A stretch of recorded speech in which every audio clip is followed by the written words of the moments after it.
नमस्कार साथियों, आज बीकानेर के अंदर पूरे प्रदेश के विद्यार्थियों को प्रमोट करने, उनके कमरों का किराया माफ करने, अंतिम वर्ष के विद्यार्थियों को अतिरिक्त 10% अंक देकर पास करने सहित जो मांगे थी, जिनको लेकर हमने आपसे पूर्व में वादा किया था कि आपकी लड़ाई को हम अंत तक लड़ेंगे, उसके अनुरूप आज हमने बीकानेर जिले के अंदर इस अनिश्चितकालीन धरने की शुरुआत कर दी है।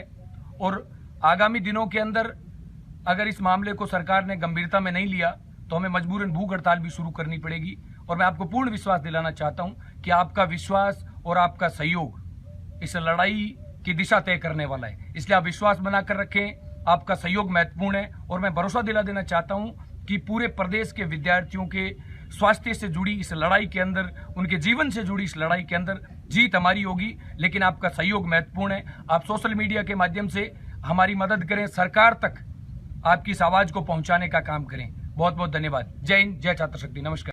परीक्षाओं का विरोध अब सड़कों पर उतर आया है। बीकानेर एनएसयूआई का जिलाध्यक्ष रामनिवास कुकड़ा और डूंगर कॉलेज छात्र संघ अध्यक्ष कृष्ण गोदारा की अगुवाई में अनिश्चितकालीन धरना शुरू किया गया। इन छात्र नेताओं का कहना है कि जिले में कोरोना तेजी से बढ़ रहा है। ऐसे में कॉलेज में परीक्षा देने वाले विद्यार्थी बाहरी राज्यों व जिलों के रहने वाले हैं। वे इस कोरोना काल में कहां रहकर परीक्षा देंगे? इसी चिंता के चलते छात्र नेता कॉलेज के सभी छात्रों को प्रमोट करने की मांग कर रहे हैं। वहीं मामले को लेकर जायजा लिया हमारे संवाददाता लक्ष्मण राघव ने।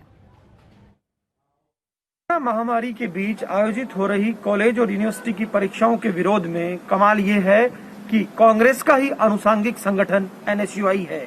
यहाँ पर धरना अनिश्चितकालीन शुरू किया गया है। रामनिवास कुकड़ा जिला अध्यक्ष की अगुवाई में संख्या कम है, लेकिन उनका तर्क है कि हमने जानबूझकर 5 लोग रखे हैं ताकि सोशल डिस्टेंसिंग का पालन हो।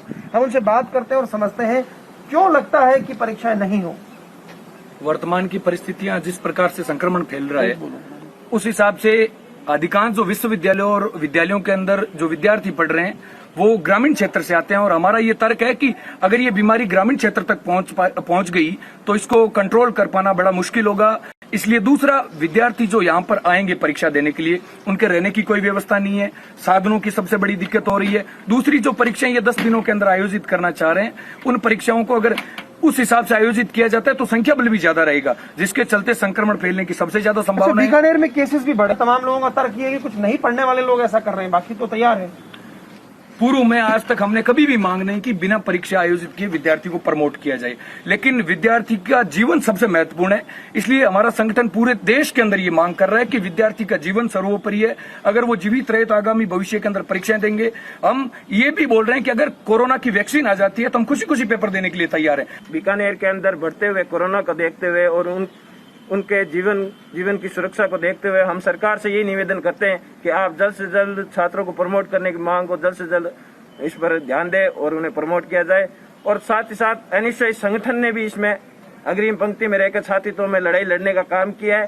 तो एनएसयूआई संगठन यही मानती है कि किसी भी पार्टी की सरकार हो और छात्रों के मामले में कभी सरकारों के साथ समझौता नहीं हो।